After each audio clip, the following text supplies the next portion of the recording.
The removal of the Amerindians from the Southeast. Since Columbus first arrived in North America in 1492 and encountered the Arawak tribe, Europeans have made treaties with Native Americans to control land. Each time, the whites either broke the treaty and forced the natives to sign a new one, or ignored it altogether. The early 1800s in the United States were no different. Andrew Jackson became a national hero because of the Battle of New Orleans, which took place in January of 1815. This was the final battle of the War of 1812, and was actually fought after the official end of the war with the signing of the Treaty of Ghent. Jackson's popularity continued to grow in the years following the battle, when he was ordered to prevent the Seminoles from invading the South from Spanish Florida. Even though he was risking war when he did so, Jackson essentially invaded Florida to stop these Seminole raids.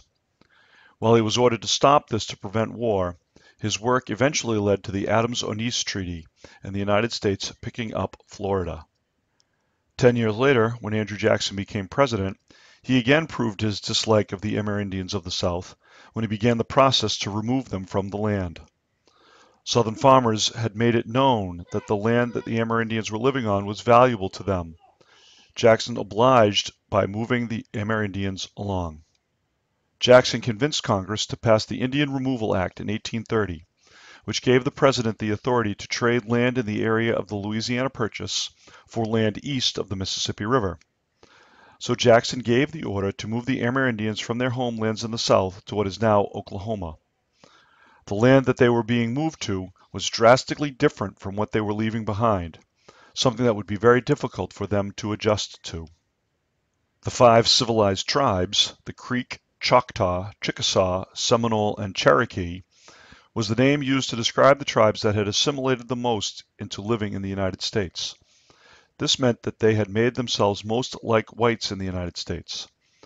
This did not matter, as over a period of about 6 years, the different groups were moved out of the South. This was not without a legal battle from the Cherokee. In 1832, the Supreme Court case of Worcester v. Georgia, the leaders of the Cherokee tried to argue that the United States government had signed a series of treaties that allowed the Cherokee to remain on their land. Chief Justice John Marshall agreed with their decision. The problem for the Cherokee is that Andrew Jackson did not really care about Marshall's decision. He supposedly said that, quote, "John Marshall has made his decision, now let him enforce it," end quote. This was a clear constitutional violation on the part of Jackson, as it was his job to enforce the laws of the nation, and not to carry out laws that were determined to be unconstitutional. Jackson could have been impeached for his actions, but because he had the support of members in the Congress, this never happened.